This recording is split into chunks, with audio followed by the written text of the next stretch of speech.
د نورګل مزار دره هغه سیمه چې یوې سختې زلزلې وځپله او خلکو ته یې درانه مالي او ځاني زیانونه واړول. د همدې درې د نږدې 980 زلزله ځپلو کورنیو سره ژمنۍ مرستې د شانتي نړیوالې رضاکاره ټولنې لخوا ترسره شوې. موږ د شانتي د موسسې نه ډېره مننه. الله دې ورسره ښه وکړي چې موږ سره کومک مرسته وکړه. ډېره مننه. مرسته کې داسې دغه شامل دي چې هر شی وړه وړي کوم زموږ چې ضرورت سامان دی ټول کې دغه دي موجود دي. والله دې ورسره ډېر ښه وکړي. ډېره مننه. موږ سره د شانتي موسسې د خوا ډېره مرسته لکه وړه دي غوړي دي کمبلي دي داسې نور شی نه دي.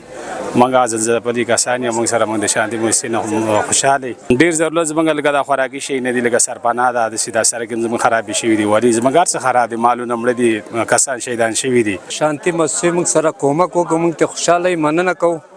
موږ ته ډېر خوشحاله یې. زموږ کورونه وران شوي دي زلزله کې هر څه هم د لاسه ورکړي دي. مال زیانمن شوی دی. کورونه سرپناه نه لرو.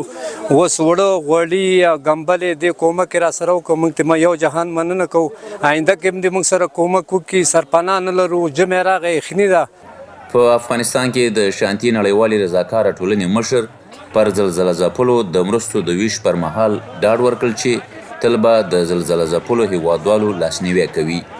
د جاپان حکومت او خلک به وهڅوي چې د زلزله ځپلو سره د خوراکي مرستو ترڅنګ د سرپناه په برخه کې هم کومک وکړي. زما ډاډ خپل ولس ته دا دی چې انشاءالله موږ به په آینده کې هم د دوی ترڅنګ ولاړ یاستو. لکه تاسو چې اوس عملا ګورئ دلته د غذایي موادو او د دې پاکیجونو رسول اسانه کار نه دی. ډېر زیات مشکلات دي د ترانسپورت له لحاظه نه. د مختلف مشکلات دي چې دلته په دې ساحه کې موجود دي. ولې زموږ د موسسې شعار دا دی چې موږ به هغه ځای ته ځان رسوو چې په کوم ځای کې خلک مجبوره دي او ضرورت لري او د ضرورتمند خلکو په څنګ کې به ودرېږو.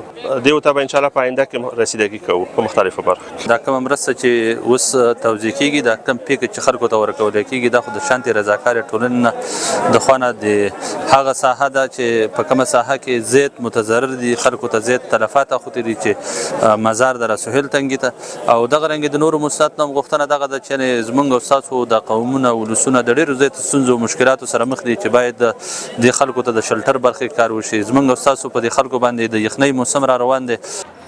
د یادونې وړ ده د شانتي نړیوالې ټولنې لخوا د کونړ زلزله ځپلو سره په لومړۍ مرحله کې د خیمو او نورو بیړنۍ مرستې هم ترسره کړې وې.